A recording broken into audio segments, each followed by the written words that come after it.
am here, everyone. Ty's coming back.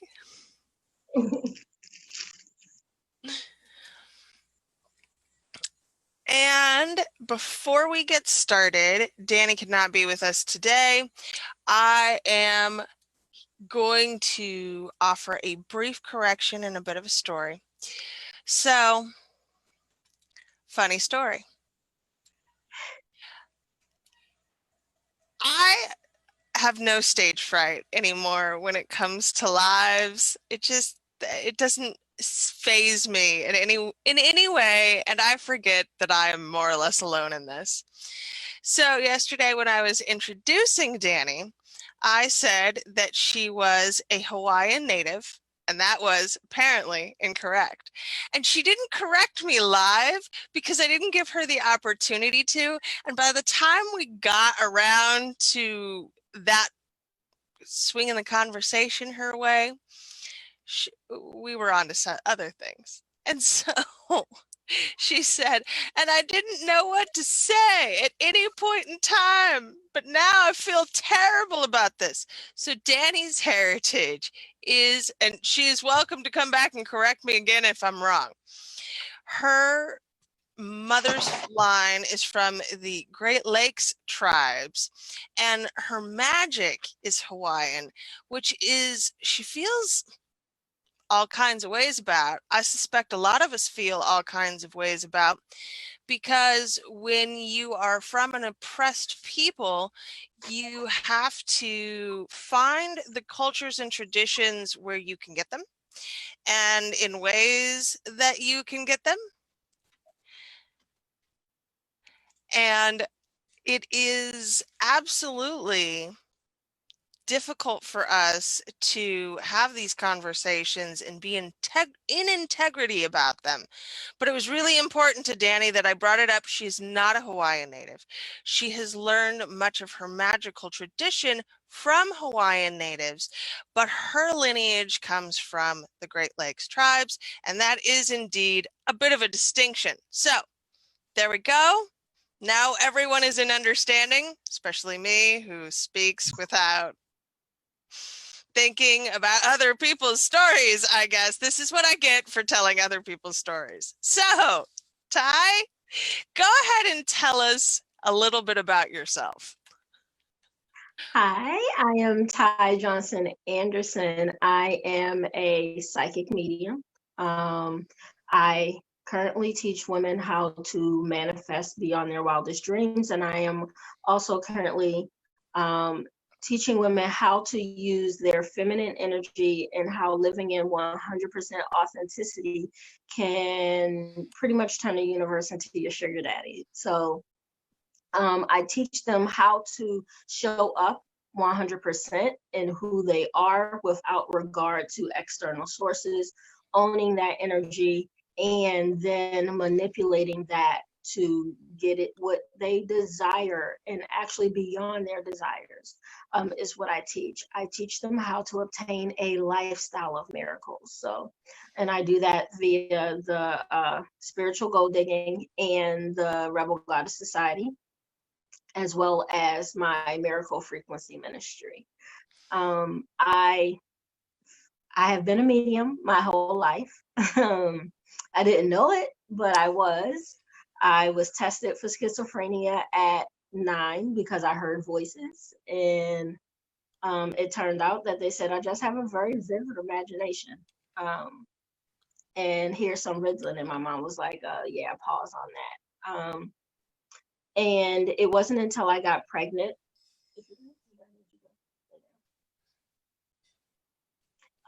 It wasn't until I got pregnant that I started delving a little bit more into my spirituality. I started with the hypnosis. And then someone was talking to me and was like, "Did you know you were a medium?" And I was like, "Yeah, no, not I."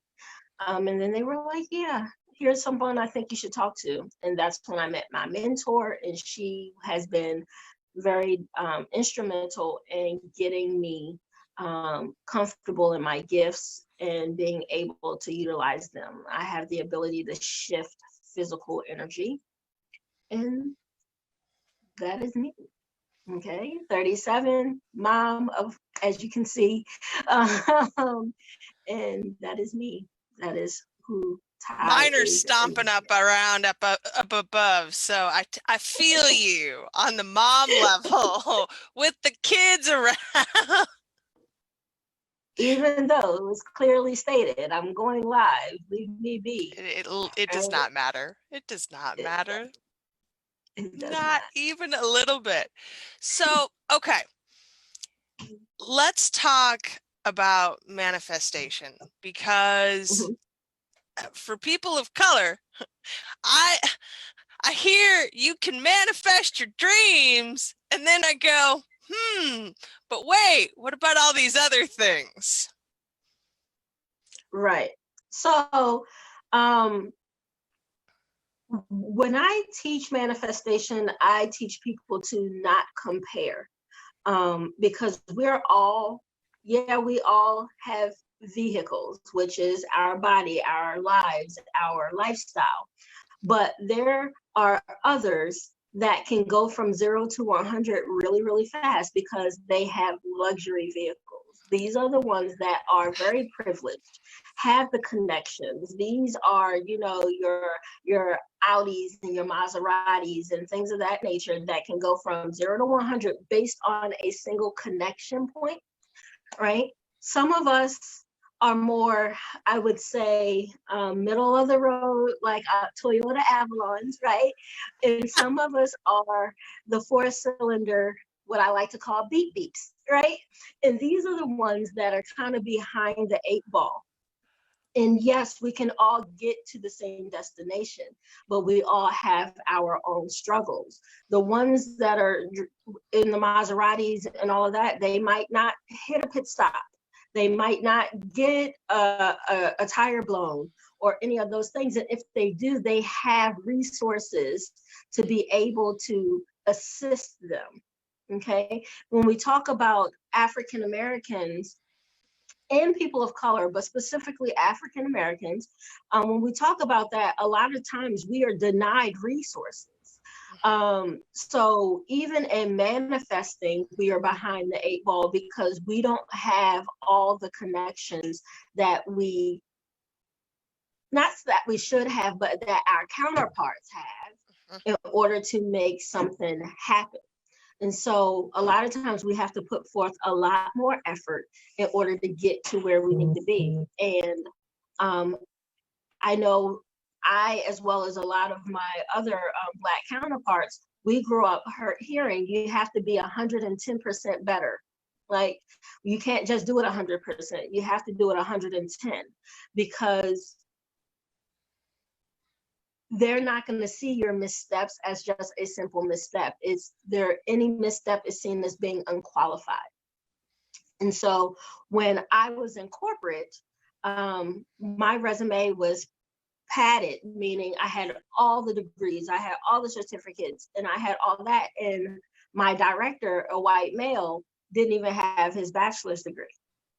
And so and of course he was making almost 2 times as much as I was. Of course he was. Right? Of course he was. And so when we talk about the education, it's just like, oh, you have your master's. I said, yes. You don't? Like, I wouldn't have been able to get this job without it. But here you are, the chief of the whole division, without even a bachelor's degree within said field.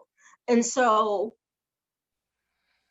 our skin color, our gender, a lot of times does us more of, it's more of a hindrance that we have to overcome that our other counterparts don't.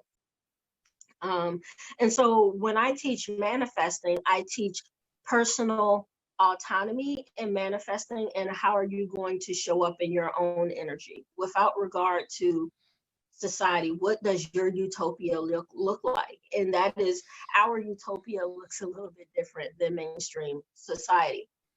And so I take their lens external and bring it internal. And yes, we can craft and create whatever the hell we desire. Okay. We might end up having to do it a little bit differently. But yes, so it's all for us, it's been creating the table to sit and eat at instead of asking to be invited. So what does Right? that table look like? How do we help you create that table? For us, it is basically, I don't even think we're looking for inclusion so much as I just don't want to be judged based on my skin color. Like, so everybody thinks, oh, inclusion, inclusion, inclusion, but then you're creating these separate things for you guys. How do you want to be included? And it's not a thing of inclusion, it's a thing of when you see me, I don't want you to have certain prejudices against me just by me showing up, like not my personality, not what I am presenting to you, but just my mere existence. um I run into a lot in the spiritual community that does, oh, I don't see color, and all of that, and I tell them that's a privilege in and of itself to not be able to see color. I've been having race conversations with my daughter ever since like 2 or 3, when she came home and asked me, can I straighten her hair? Because all her friends had hair that hung down and hers stuck straight up. And so she's like, I want my hair to hang down. And that started at 2. So we don't have the ability to not see color. I want those to acknowledge that we exist, okay? Not to demonize and weaponize our just existence. Even within the spirituality realm, I get it to where they look at me and automatically assume I practice voodoo or hoodoo, just merely based on the fact that I am African American in spirituality. I have nothing against voodoo or hoodoo, but the preconceived notion that that is who I am just by me being Black is something that we come up against in the spirituality realm. Why I also come up against individuals that say we're aggressive when we're speaking facts, right? So I could be having the same discussion with someone just as comfortable as I am right now, and it'd be like, oh my God, you're so confrontational, you're so aggressive, you're so divisive. And it's just like, I am merely speaking. And so we are automatically seen as aggressive just by our existence. So it's really doing their internal work. It's really nothing for us to do as Black women, Black men, African Americans. It's really nothing for us to do except continue to exist. It's really the external individuals who process our existence as a threat to theirs. So ain't nothing we can do about that, right? That's Right. for them to Exactly. do the work. Mm-hmm. What can we do for you? What is going to benefit you specifically, directly? How can we buy from you? How can we share your work? What are the causes that matter most to you right now? The causes that matter most to me right now, for me, it is sexual assault. I am a speaker with the sexual assault, and forgive me, I am flaring, so I am rain. I am a rain Yes. speaker. Um, so that is near and dear to my heart. Of course, Black Lives Matter is near and dear to my heart. Um, what I what I would like to see more of is not me personally, but really having those hard discussions, especially with your children. Okay.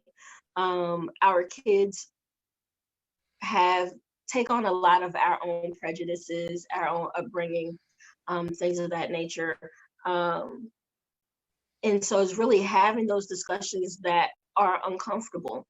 If I was to ask for anything for myself, it would be to try to make my job a little bit easier raising my child by having discussions of race and inclusiveness and all of that with your children. Because it does shit of difference if I'm having the discussion with my child that mainly concerns you're going to be treated differently, and this is how you're going to have to react. This is how you're going to have to navigate that. Whereas the conversation could come from the other end, and then I won't have to have that you're going to be treated differently conversation, because my hope is that she wouldn't have to be, if that makes sense. Let me ask, you said you worked with Rain. So I've been a victims advocate for many years. The numbers here are stark. 1 in 4 women in the United States will be sexually assaulted in her lifetime.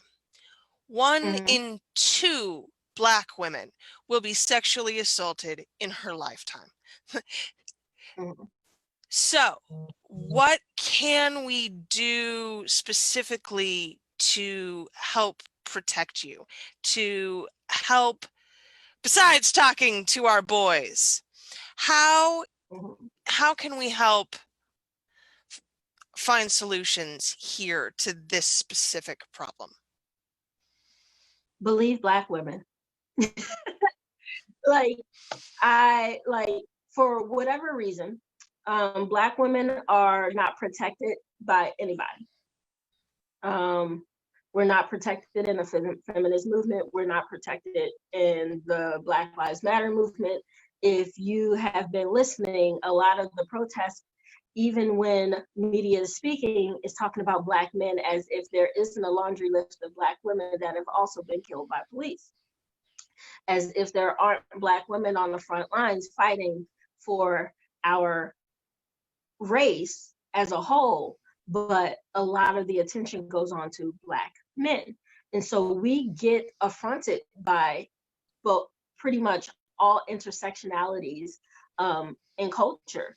And it really boils down to believe Black women. And they don't, okay? We're sexualized from an early age, okay? And this is within the Black community, instead of protecting us, we're seen as fast at 13 and 14 because our bodies grew in a little bit faster than others. And so then all of a sudden, you're no longer a child, you're this grown woman at 13. And of course, everything that happens to you is now automatically your fault because you're a woman now, right? A lot of times what we state as fact isn't believed. We have to come with receipts upon receipts upon receipts in order to be taken at value. And even then, we're not. When looking at some of, like say, R. Kelly, he's been allowed to go for as long as he can go because many of his victims were Black women. In terms of Cosby, when it was just Black women saying, this is what he did to me, he got nowhere until there was a white woman saying, me too. And now all of a sudden he's in jail. Okay, and I'd like to point out, let's talk about the fact that we still haven't paid much attention to Lisa Bonet, who, God bless her, was saying 20 fucking years ago, hey, Bill Cosby raped me. And instead of listening to her, we just shut her out of Hollywood. Right. And that happens even in your family. Okay, you can say Uncle such and so touched me, and they can even know that Uncle such and so does that, right? But it'll be more of, well, what could you have done to prevent him from doing that? Instead of, he shouldn't be doing that, keep your kids away from him, fuck him. It all becomes of a let's protect him and not the young girl. Okay. I've seen it I've heard stories. Okay. Because when I start talking about mine was relationship sexual assault, right? But when I start telling my stories, I started getting stories from like my mom. I started getting stories from like my mother-in-law. I started getting stories from everyone. And it's ridiculous how people huddle around the perpetrator. That's usually the Black man, okay, in the family, and not the victim. We're normally left to fend for ourselves, while they try to maintain our family structure. And so, again, we are affronted within our unit, and we are affronted within society. And so, no place really feels safe for us. So that's what I've been doing, is creating a safe space specifically for African Americans. All are welcome, but I am not going to coddle to your feelings there. I am there specifically for the African American women and liberate them energetically and sexually and physically and emotionally and mentally. Now, if you fuck with us, you know what I'm saying, and you're with the shits, you're welcome. But everybody in my community knows that I don't fuck around. Don't come over here with the bullshit. And so I've created a really safe space where people who look like me can show up and be vulnerable, be softened, because we actually develop this armor because we have to navigate life so jaded and so protected that we're often seen as masculine. We're often seen as aggressive, even by a mere raising of our voice. And it's just like, oh, don't hurt me, you know, and we get, I'm sorry, the white tears at work because we put boundaries.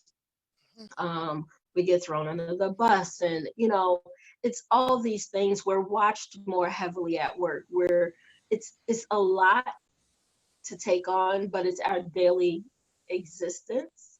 And often, again, we're not even protected by our Black brethren, right? And so here we are fighting the cause, for everybody, but it feels as no one's fighting the cause for us. So you have shared a tremendous amount, and I think I want to shift gears for you a little. Mm-hmm. I think that you are possibly one of the most self-actualized people I have ever known, and I love how you construct your world. And I think that the way that you have done so is a gift. So I would really like for you to tell us, and for specifically our Black listeners, I want you to tell us how you've built that, what that looks like, and how they can go out and build their own. Okay. It all boils down to fuck them. That's why. Like, I when I played the game, I played corporate for a long time. I was a military intelligence analyst, so I played the military game. I played high stakes corporate, right?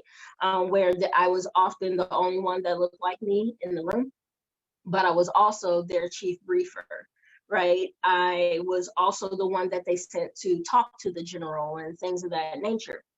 So even in that realm, I constructed myself. But when I got sick, one day I got sick and I started having seizures and my body started doing this, whatever the fuck it wants to do.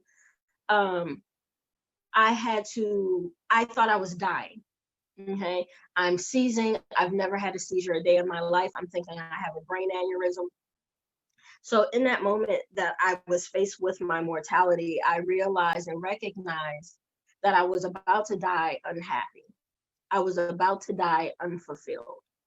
And it was in that moment that I was like, I can't have that. That is not for me. And it was in that moment that I started recognizing, what is it that Ty desires? Okay. What is it that I want for myself, regardless of, at the time, my husband, regardless of my child, regardless of my mom and what they desired for me, regardless of my friends, what do I desire for myself? And I really got clear on what was non-negotiable for me. Freedom is non-negotiable for me. I don't care what anybody says, that you cannot come in and then try to dictate what I can and can't do, what's correct and what's not, and things like that. You have to choose the hill you're willing to die on. And my freedom, my ultimate freedom, freedom of movement, freedom of finances, freedom of autonomy, all those things I am willing to die for. Okay. And I started slowly but surely going after that. Even in my marriage, I wrote intentions to be happy, to be like to have harmony and all those things. And what ultimately happened is my husband and I separated. I got exactly what I desired in that moment: autonomy, freedom, acceptance. We work very well. We co-parent awesomely, right? Together, I didn't have that harmony, but separately, we have harmony because what he needed was space as well. And so we both have our space and we're coming together in the middle. What you have to do is get clear on what you desire. What you have to do is get clear on what you want. And so many of us don't know because we live in this chess game that we're constantly playing in order to get ahead. Okay, so we deny ourselves our truest of desires because we don't want to be further ostracized. We don't want to be further isolated. We don't want all these things to happen. And so, but inside, we're dying little by little by little. And so right now is the time, if anybody is on that spiritual journey of self-actualization and acceptance, to start. There's a lot of energy for creation out here. And what I will say is, it does not always feel good. Believe me, when I separated from my husband, it felt all kinds of fucked up and horrible. When I had to leave my job, it felt all kinds of fucked up and horrible. And there are days that I talk about, oh, I wish I could go back. But then I realized how unhappy I was there as well. So I am actually happy now. I'm not saying I am without struggle, okay? But I am actually happier at my core than I was 9 to 5 making $130,000 a year, never home to even enjoy the money that I made, and being more of a tool of the government than an actualized person. Okay, they had zero regard to Ty. Ty was an asset. And so my asset needs to be at work at 5:30 in the morning because the general needs to speak to them. I don't give a fuck what that daycare doesn't open until 6:30. Figure it out. Right. And that just was a life I wanted to live, I desired to live. However, that might be the life for someone else. So really, it's just, what do you want? There's no one way to show up in the world. It's all about what you desire, and we need every facet of individuals within that. We need the ones that are okay staying at home, but we also need the ones that are okay in corporate, and we also need the ones like me that are okay being entrepreneurs. We need everybody. So no one way is the right way. There's only the right way for you, and getting clear on what that looks like, because many don't know. And So, I have an exercise they can yeah, do. I was just about to ask. So, how do you teach that, my dear?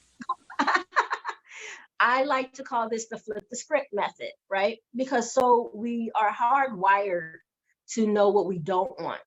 We're hardwired to know our failures. We're hardwired to do that. And many of us can't actualize what it is we do desire and what it is we do want. So what I do is, if you're trying to craft and create something new, I write a list of all the reasons like, say if I wanted a new job. What do you want in your new job? I don't know. So I will go back and I will look at all the reasons I've left previous positions, write down all the negatives. They didn't pay me enough. It was a toxic work environment. I was micromanaged. We start writing all those things down. And then we flip the script because the universe likes positivity. They don't hear the I do not want. And so we'll flip the script and say, I desire the autonomy at work, the ability to work independently. Okay. Then it's to be paid fair, to be paid fairly. Then it is also, I want an open and diverse work environment. I want time flexibility in my new position. All those things. So we start to flip the script, and now you have a hell of a list of the perfect job opportunity for you based on what you know you don't like and what you know has failed in the past, if that makes sense. So I call that the flip the script method. I like that a lot. And what I really like about it is that it allows you to name specifically the challenges that you might face institutionally. It allows you to call those things out and say, this, I know I don't want this. So what's the opposite of this? Exactly. That's And so the beautiful. opposite would be a very diverse and welcoming work environment. I myself have only come up against more of the microaggressions within the workplace. Not that that is, easy to navigate either. But I was fortunate enough to have it to where it was something that I can deal with in my own space. Okay. And so it's really creating that. It's out there. The opportunities are out there. Don't believe the hype is what I like to say. We ourselves sometimes limit us based on our own experiences. And since you know no other way, you don't know that there are other opportunities that don't look like that out there. So how do you cultivate that? If I know no other way, if my life up until this point has been an inner city, let's talk about what that looks like when you're a kid and you know no other way. How do I get that? How do I reframe that? It's really a digging deep and figuring out what is it that you want for yourself without regards. It doesn't have to make sense. And that's what I tell people. You don't have to know how. Okay. I grew up inner city, right? I moved into the suburbs at around, I want to say 9 or 10. Okay. I never felt I was not accepted in the inner city. So, I faced my own internalized AfricanAmerican. I was dark skinned, I wore glasses, I was skinny, I was smart, and so growing up like that, that wasn't really an accepted demographic in the inner city. And so it wasn't until that I moved into the suburbs that I really felt a release. Okay. And that's not to say that, that culture is not for me. It wasn't until then that I've actually felt relief. So it's really getting outside of your normal. Okay. Getting outside of the pressure pot is very dynamic. Start experiencing different things, and this might be something you're gonna have to do against others. Okay. I got made fun of because I was on the computer club in the 2nd grade, right, in the inner city. They started having all these programs for us, and it was like, fuck that, I'm signing up. And it's just like, oh, you's a nerd, you's a bitch, use this, that, and the third, because you go to school early and stay late to play on fucking computers. And it's just like, that is something I desire. I'm hardwired to not give a fuck, right? So unfortunately for me, it was easier. And so you have to wire yourself to not give a fuck about anybody's opinion about what it is you desire for yourself and your family, when it's something you desire for yourself and your family. And this includes your mom, this includes your dad. There are many times that I told my mom, like, look, this is what I want to do, and it's gonna get done. You don't have to approve of it, and that's fine, but I'm gonna do it. So it's really being hard-nosed about what it is you truly desire. Start gaining those experiences. Getting outside your bubble is gonna be hella fucking uncomfortable. Okay. And I even told this to my little brother growing up. You cannot continue to want different for yourself and live and still coerce, immerse yourself in things opposite of what it is you say you desire for yourself. So if your friends are still selling drugs, if your friends are still on the corner and you know that's not what you desire for yourself, you're going to have to be bold enough to separate yourself from that. They'll be there, believe me, when you get back, or not, considering, the violence in the inner cities and things of that nature. But that life will always be there. You can venture off and have your own experiences. And he had to learn the hard way, because he ended up going to jail and then developing that fuck everybody, kind of energy, and kind of now doing his own thing and now giving back to the community to be a more productive energy in the inner city. But it took him to actually experience the full-fledged negative, to be like, well, shit. When he literally could have just left, experienced different, and came back and done the same thing without having to go to jail, without having to spend 3-4 years in the system and things of that nature. So it just really comes down to being okay saying fuck everybody and doing what you think is best for yourself. I was born a rebel, and so you're just going to have to develop some of that rebel spirit. So you did a workshop for Tessa for Unpuzzled about vision boarding, and you shared the candle exercise, and I love that, and I would love for you to share that again, because I think that's a really powerful way to manifest right now. Yes. So what I had them do is, what I would start out doing is the flip the script exercise. That is what you do first. Get clear on your decisions for yourself, get clear on what you want for yourself. Then I go through magazines that then articulate those desires for myself. J Bear, Jayla, can you do me a favor? I'm going to show you a candle. Can you get me one of the candles from over there, please?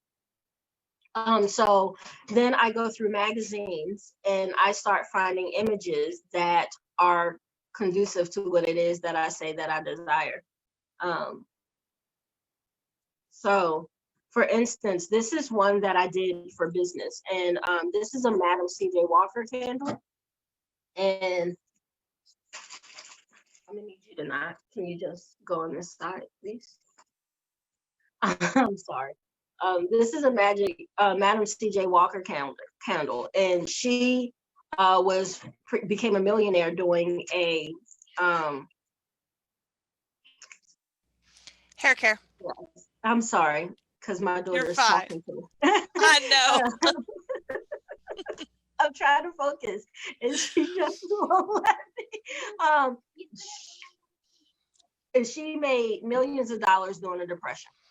Okay. And so when I started to do a candle for this, I did, secure the bag, brilliant, inspiration is everywhere, beauty is everywhere. If your eyes are open, you'll see new things and inspire innovation, because she also broke the mold. She's breaking new ground, willing a reality into existence, because she was so hard-nosed about what it is that she desired. Pretty powerful, brilliant. So those are what I did in terms, because that's the energy that I wanted to conclude. I would say never put anything on your vision board that isn't something that you want to bring into your life. If it already happened, it doesn't need to be on your vision board. I've had individuals want to put moving. I was like, didn't you just move? And they're like, yeah. So I want to put that on. I was like, no, it's like you asking them to move again. We don't need that. If it's already come to pass, then there's no need. So really focus on what it is you want to bring in. I say focus on a lifestyle. I don't do one-off manifestations. I write intentions for a lifestyle, which means you shouldn't have to write your intentions every new moon, every full moon. If you're manifesting a lifestyle, and I say manifest a lifestyle because if I have a lifestyle of freedom, a lifestyle of financial stability, a lifestyle of being able to do what it is I desire whenever I desire to do it, then there's no reason that I have to go chasing $200 extra. There's no reason I have to go chasing after this one thing because I have a lifestyle of that. And a lot of those things fall into the lifestyle that people desire. So when they're chasing that one thing, they're often chasing an actual lifestyle. That Hermes bag is indicative of a lifestyle. And so ask for the lifestyle instead, and maybe you could get multiple Hermes bags instead of just one. Right? I like that a lot. And I think that helps shift the goalposts from the item as being our desire instead of allowing us to actually, it's the lifestyle that we're after. It is. I call it a lifestyle of miracles. And the thing of it is that we get trapped in the how. How can we manifest this if, you know, the recruiters throw my shit out, you know, based on my name. Okay, my sister never puts her full name on her resumes. It's always C. Robinson. Okay, and I talked to her about that as well because it's just like, well, you're not walking in your fullness and your identity, right? God, the universe, and spirit can shift hearts and minds that we as humans cannot. Okay, so I said stop focusing on how we're going to get it done and ask for it to be done. Nothing that you desire, African American or not, nothing that you desire is outside your realm of possibilities. We have to release how we're going to make it happen because we don't know. Because we're trying to make it happen and we're running up against the institutionalized racism. We're running up against prejudices. We're running up against all these things. And your own preconceived notions too. Exactly. We're running up against all these things when we really can just state what it is we need, state what it is we desire, state what it is that we want to bring to ourselves, and let God and the universe and spirit or whomever your higher power is navigate the how. That is not our job. Our job is not how. Our job is to figure out what it is we desire and move in that energy and continue to move into that energy until we get what it is we desire. I think we complicate things on a 3D level. I am not saying racial institutionalized racism is not, you know, a thing. It definitely is. I'm not saying that microaggressions is not a thing. It definitely is. I'm not, you know, so I'm not negating any of that, but we have to show up in spite of. We have to take control of our own personal utopia and ask for what it is we desire, demand what it is we desire, and not shirk on our desires based on societal pressures. And I love what you desire, my friend. It is beautiful. I'd like to see more of it. Right. And I want to empower African American women to get what it is we desire, because it isn't until we are in those spaces of influence, it isn't until we are in those spaces where we can make shift and make change, that things can shift and change. Okay. It's easier for those of us to believe in the message to change the environment than it is to convince those who don't believe in the message to change the environment. We have to get into those spaces. We have to get into that level of influence, and we can't do that broke.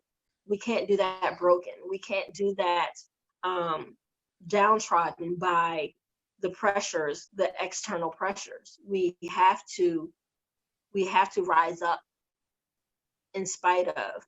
And if that means making your own thing, then make your own thing. And you can invite others to your table, but it's not a necessity. Okay. There are a lot of African American and people of color kind of creating their own platform for other African Americans and people of color. Unfortunately, just like Black Wall Street, they don't like, a lot of times when we succeed. So it's that kind of thing of having to create our own and then be the word that where we provide the protection of that too. So yes, build your own and protect it with your life, because they tell us to build our own, but they really don't want us to. They don't actually mean it. They don't mean it. No. And because money is power. When we have money, we have power. Yep. So that's what they're trying to prevent. Exactly. And it's the same thing. It's like, oh, why can't you peacefully protest? Is we did for years, and you called us monkeys. You threw nooses around trees to make a stand at our place. You told us, you called us every kind of degenerate in the world for kneeling silently, not saying a word. So what you're not actually asking us to do is silently protest. You're asking us to shut the fuck up. And that's not what we're going to do. That's never gotten us anywhere. You're asking for us to appease your sensibilities. And so I say uprise, riot, peacefully protest, all of that in between, do everything but stay silent, because that's what they're really asking of us. They don't want peaceful protests. They want our silence. And I say, don't give it to them. And I think you can tell because the police will kneel up until the protesters get too close. And honestly, they've been provoking a lot of the violence that has outbroken, honestly, because protesters are peacefully protesting, and then they come in spraying mace. So if I'm sitting at home chilling or something like that, and someone comes in and sprays me in the face with mace and shoots me with rubber bullets, I'm not going to be peaceful after that. There's definitely going to be violence that begets violence, right? So there were a lot of peaceful protests that were incited by police presence, because they were there to tell them to shut the fuck up, not there as a means of protecting the community like they're supposed to. They were basically there to tell you to shut the fuck up. And again, don't give it to them. I know in DC that was especially the case. They even tried to lock them into DC, set a curfew that they cannot actually fulfill, because if you're already downtown protesting, you're not going to get home in 20 minutes, right? So they did things that incited the actual violence that came out of it. So we'll always be painted as savage, just for existing, unfortunately. And I don't know what the answers are, other than to keep speaking, to keep doing what you need to do for yourself, for your families and for your community. That's what you have to do. Exactly. Exactly. Um, and it doesn't look like, and it doesn't have to look like the protesting. I myself am a spiritual protector. I go into prayer, I go to energetic protection. Um, there are others that are doing the food, doing the science. There are others that are lawyers. There are others that are researchers. There are others that, just have the money to be able to bail people out. So don't think that you have to be what I like to call a door kicker in order to win the war. At war, we have all facets of individuals that are needed, and no one's job is any less courageous just because they're not on the front lines kicking in doors. Okay, so if you are someone, for instance, in DC, there was when they trapped 700 protesters, right? This guy let them in his home until curfew lifted because they wanted to arrest all of them. And he was like, not on my watch. Was he out there? No, he saw an opportunity because they were shooting bullets at them. They were macing them. They literally trapped them into NDC. And the guy opened his door and was like, get the fuck in the house. They even tried to arrest him. But he didn't, he was like, nah, these are, my folks. They tried to arrest them for the quarantine thing, having more than 10 people in your home at a time. So, yeah. And the homeowner now, by the way, the white homeowner is now trying to take credit for being the owner of the property, as though that actually matters. And that's the thing. You weren't even the one that let them in. You just so happened to own the property. The renter let them in. And so now I'm going to take away that glory and say, oh, yeah, but I owned it. Okay, and who cares? There's a lot that we have to sit with here that's uncomfortable, and it's going to continue to be uncomfortable. And I think that more people should just be okay with that. It's uncomfortable. I say you deserve to be uncomfortable because the conversations I have with my daughter is fucking uncomfortable. That I've had to have ever since she was 2, ever since she was 1, to let her know that, hey, you're going to be treated differently. In school, on the playground, at recess, she came home and they were playing vet, and everybody was a human except my daughter, right? And so I was like, you never give anybody, I don't give a fuck who they are, the ability to place you at a subhuman fucking level. So all these people are playing vet and you're the only fucking animal? You're the only dog? No, absolutely not. I don't give a fuck. Right? And she's 9, so she's like, yeah, but I like to play. My daughter likes to play. She'll walk around the house and believe she's a fennec fox, and she likes to do those things, but not on my watch and not in mixed company. No, the fuck we will not. We will never give anybody the ability to put us at a subhuman level, even if it's subconsciously. So if everybody is a cat or a dog, have at it. But I refuse to let you sit there and let them pet on you and let them walk you around. I could give a fuck less. And that was a conversation I had to have with her, because in her mind, she didn't get it. And in their minds, that wasn't what it was.